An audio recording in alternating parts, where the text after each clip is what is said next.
All right, guys, welcome back to another video. It's your man, Jay Will. So this will probably be the shortest comparison video that I ever do.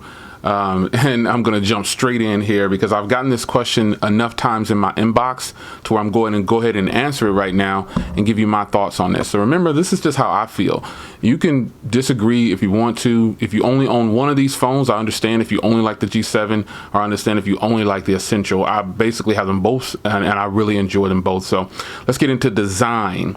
Now, design, I think the G7 looks better. It's got a better looking design on here. You know, this is kind of a new standard that people are doing, like as far as the camera layout and stuff like that.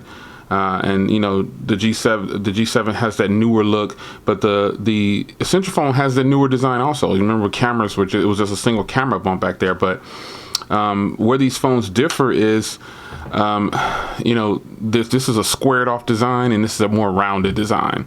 Which one feels better in the hand? The G7 feels better in the hand. Even though the Essential phone is a heck of a lot smaller, the G7 is narrow and long, and it just feels great for day-to-day use. It doesn't feel as sharp as the Essential phone. Now, Essential phone design is very sleek, but it's also straightforward. The G7 has like this shimmer to the back of it, and I got the blue model obviously, so that gives it a little bit more appeal. Maybe if I had a different model, like a different color, I mean, I would feel differently. I probably would like it even less, because a black version of that probably just doesn't look right. But this is what you get here. You know, you get Type-C on both. You get a headphone jack on this one. You get a very loud stereo speakers, or not stereo speaker, a speaker setup on here, because you can lay it on a table and you know, get crazy sound from this thing. It's unreal, man. So on the front of the phones, though, the Essential phone to me is a better looking phone on the front because of that single camera sitting up front. This one has the new place that people is going with, the cut out the top. You know what it's called. But you know, the design of these, it's tough to pick a winner. But I think the Essential phone, the design of this is put together very nicely because they didn't follow the trend of everyone else, and LG followed that trend. You know, they put the area at the top. They went with the 19 by 9 ratio, and this is kind of it's not standard, but it's 18 by 9 ratio, but it's a little bit wider, as you can see. So you know, the design element of it, hardware, goes to the Essential phone. And that's just what it is. The Essential phone, even though this has a military grade drop protection and everything, the Essential phone definitely would probably shatter if you dropped it in the right spot. It's titanium and ceramic, and that's just a really tough setup there. But overall, the hardware feels more premium and the design feels more premium on the Essential phone. Now let's talk screens.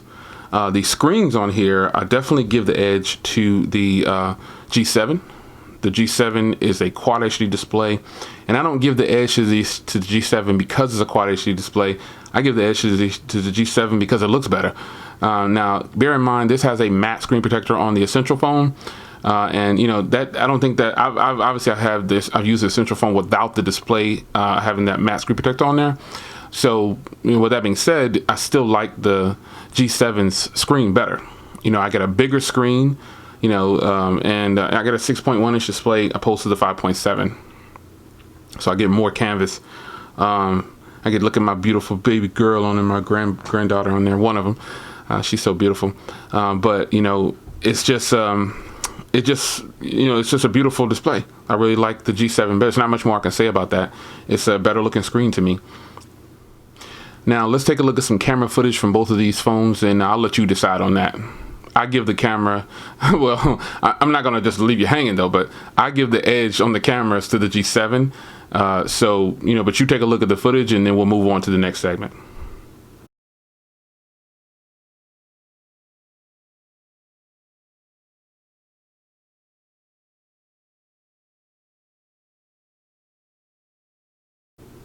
Now, as far as performance goes, the Essential phone definitely appears to, be very, very smooth in day-to-day use. There's no way to really show you the performance from both of these. The Essential phone is running stock Android, and LG is not running stock Android, but it's not a real heavy skin. But just compared to, this is running Android Pie, and it is super smooth, and I've not had a hiccup with either one of these. But, I just prefer completely stock Android when I need to put it next to a skin. So the Essential phone overall, even though it's running that stock Android and has Android Pie, this is running Android Oreo.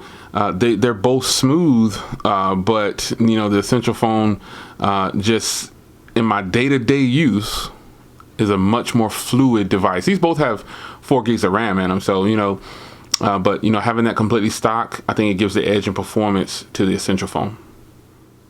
Battery life on these to me is about the same. They both have great standby time, and they both have great screen on time. I'm getting at least on both of these, I get at least about a 5.5 to 6.5 hour screen on time, and it goes longer than 24 hours on a charge. I think that's a wash. Now the price on these, you probably think I'm going to say that the Essential phone wins the price war. Well, it actually doesn't. Both of these started off at 700 plus or whatever, or 700 and 750 or whatever the costs are, but you can find them both on sale. Now, this phone right here is on carriers, and this one is only on one carrier, just Sprint, I believe. But you can get a big discount on this one on Amazon. It's selling for $310 or whatever, but the official price is $499. And this one right here, the price is just all over the place, and you can also get this one for $449 like I did through Project Fi, and it's completely unlocked, so, and this is the unlocked version too. So I just call the pricing a wash because they were both released at a higher price point that people wanted to pay, and then they both are solid. You can get them, and you just have to find the deals on them. Some people say they got this phone for free or something like that. I'm like, man, on a carrier though, and you can obviously get this phone for a low cost if you search, but you can definitely find it on Amazon for $300 or something like that. But the official pricing through Essential right now is $499. So price is a wash.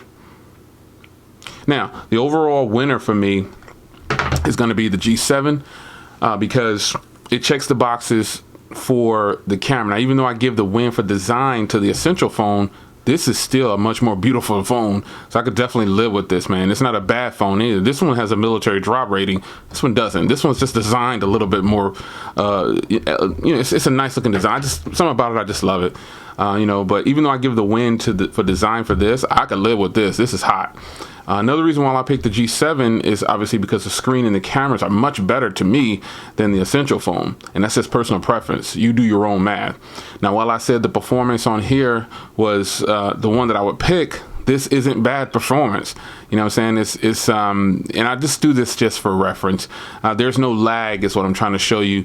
I don't have any lag when I use either one of these phones. Look at that. It's pretty fast, but it doesn't have stock Android, and I prefer stock Android over any kind of skin any day. But I could live with that, so that's nice. Now, the battery and the price are a wash to me because the battery is definitely subjective. When I hear people say that this phone is a downside because it has a 3,000 milliamp hour battery, they don't know anything about phones and performance, because battery is always going to be, when people get on video and start saying the battery life is good, they don't know what they're talking about. You just consider that, and also consider the source. If people tell you that it's a final stamp of approval for a battery, you might not want to listen to them. You might not want to do it because battery is always going to be on the user. You understand what I'm saying? There's nobody that can tell you, unless a phone has like a Moto E5 Plus, everybody's probably going to say that phone has great battery because it has a 5,000 milliamp hour battery inside. There's no way you could get bad battery life in that phone. Even if you run it down, you're probably going to get like 12 hours of screen on time in one day. Who knows? But for phones that are not known to have great battery life, or people think they have bad battery life because the battery is considered small by them, consider the source, man. Just listen to the person talking, and you will find out. You know what I'm saying? You're going to have to, someday people will learn that battery life is all on the user. Setup, everything. You know what I'm saying? Processes, resources, everything is dependent on the user. So battery life, even though I said it was a tie, I can live with that. I can live with 5.5, 6.5 hours of screen on time as long as it's not on a charge every day. Overall, winner is for the G7 to me because it has things that I don't have to have, you know what I'm saying, like waterproofing and stuff like that. But it also has the edge up on the speakers, and the cameras to me are way ahead. That's just personal preference. It's got a military grade. It's got an IP68 rating, you know what I'm saying? So, you know, it's got Dolby Vision, HDR10, you know what I'm saying? Always on display. I keep my always on display off. I don't know, I just never turned it on. This also has a Snapdragon 845 opposed to the 835 in here. And remember, now you look at performance, I couldn't tell the difference, and I kept it 100 with you, so that's just what it is. You know what I'm saying? This also has an SD card. That's another one up that it has. You know, this can record in 4K at 60 FPS. While it's only 6 minutes right now, they should change that with a software update. It can still do it. And the high quality quad DAC that's in here is unreal, man. You know, they both have Bluetooth 5.0, but you know, it's just one of those things, man. This one is offering a little bit more, and I'm using those things. You know what I'm saying? So it's just it's a good look, man. You're getting a more up-to-date product right here with the Snapdragon 845, and inside, you know what I'm saying? So winner for me is the G7, and that's just the comparison that everybody's been asking me to get my final approval on something, I guess, but this is how I feel about them. So it's your man Jay. Hope you guys enjoyed. I'll see you in the next video. Take care.